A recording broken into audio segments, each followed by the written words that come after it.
Please চুরি করবেন না।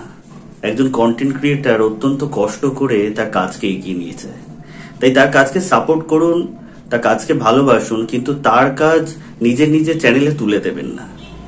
কারণ জানবেন, পাইরেসি কিন্তু একটা অত্যন্ত দণ্ডনীয় অপরাধ। আপনারা দেখছেন আওয়াজ, রোজকারের হক কথা। For more updates about Awaaz, please subscribe our YouTube channel Rajshekhar thali.